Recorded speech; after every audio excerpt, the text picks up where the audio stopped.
Hi everybody, my name is David Greco, and today I wanted to make a presentation about ending the stigma surrounding cannabis. I think for a long time that there's been this negativity surrounding the drug, and it needs to be addressed. Humans have been using cannabis for thousands of years. They've used it spiritually, they've used it medicinally, they've used it recreationally. Originally from Asia, around 500 BC, they used to use it medicinally until it began to spread to other places. The Middle East got it and began using it spiritually. They thought it brought it closer to God. They thought it brought them closer to God, and they also used it recreationally because, well, it makes you feel good. By the time it found its way to Americas, it was the 1800s, and it caught on just like it did everywhere else. People began using it medicinally. They thought it could treat their stomach problems and other ailments. So colonists began growing the stuff and using it,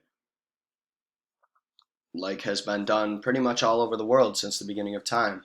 But at some point, a negative, this negativity started surrounding the word cannabis and marijuana, and it needs to be addressed because it is holding back a lot of industrial and cultural movement that could be happening.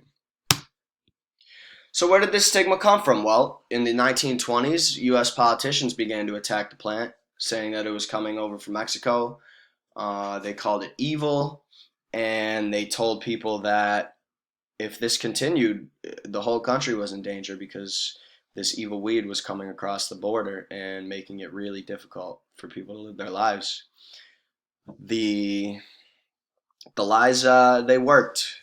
By 1931, 29 states outlawed cannabis, and just 6 years later, it became illegal at the federal level with the Marijuana Tax Act. And since then, it has just been a nonstop slandering from a lot of politicians to make this plant look as bad as they possibly could. Some of the arguments people make is that it's a gateway drug, and if you become addicted to weed, you're 3 times more likely to move on to harder drugs. They also say that users are dangerous, lazy, and unreliable. That's one that has spread around to police. That one has spread to employers who won't hire people because of a failed drug test. Um, it's it's it's really an issue. And also, there was a lot of Congress. I'm not going to say a lot, but a good amount of people who were claiming that marijuana was killing people. A congresswoman named Dottie Horton said that 37 people died of marijuana overdoses in Colorado. And I mean, as far as we know, nobody's ever died of a marijuana overdose. So that was 100% false.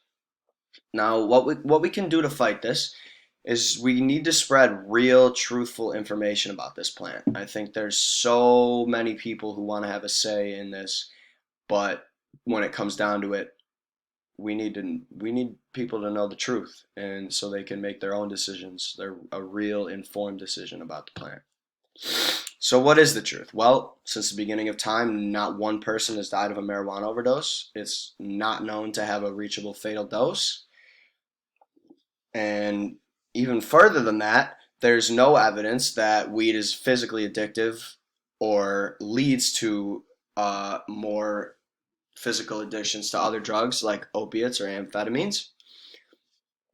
It has been proven to treat a long, long list of diseases. I'll go over a few of the big ones. It can help Alzheimer's patients, cancer patients, Crohn's disease, HIV/AIDS, multiple sclerosis, as well as people struggling from schizophrenia and PTSD, and so on and so forth. It is a very, very useful drug in the medical space, and the states that have legalized it have realized that.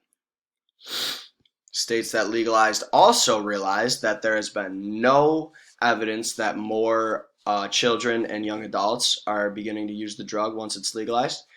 There's been no jump in use or abuse numbers in those states between ages 12 to 20, which is good because a lot of people like to argue that legalizing will affect the children in a negative way, which has been proven not true.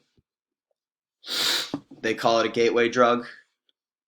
But this 3 times more likely stat, has proven to be very misleading, because you can say that about any addiction people have, whether you get addicted to nicotine, or you get addicted to alcohol, or some painkillers that your dentist gave you, or gambling, or sex, or any other addiction can lead to other addictions. And it does not start with marijuana, which has been proven.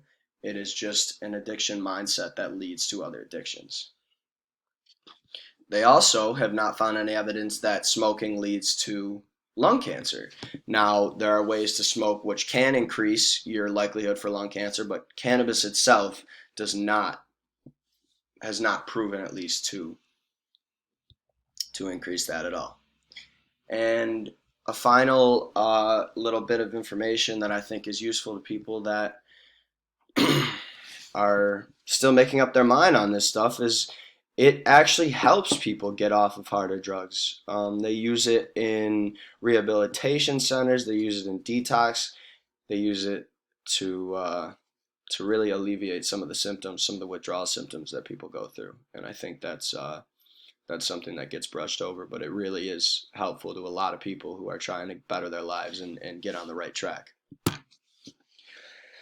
So where does this leave us? Well, when compared to other things that are completely legal and freely flowing in this country, marijuana is much safer and more useful and cheaper than a lot of the drugs that are being used legally and medicinally in this country.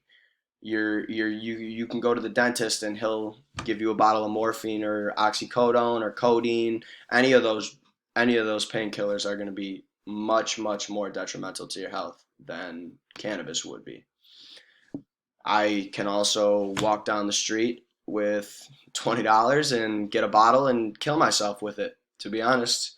But if I walk down the street with $20, there's not much I could do with marijuana besides have a good time. And I think it's time to really focus on getting this plant to be accepted, because the way that it has been framed to be this evil thing, when there are much more evil things that are fully legal in this country, I think that really needs to be addressed. From this map, you can see it's making its way. The green wave is it's coming, but there's still a lot more work to be done.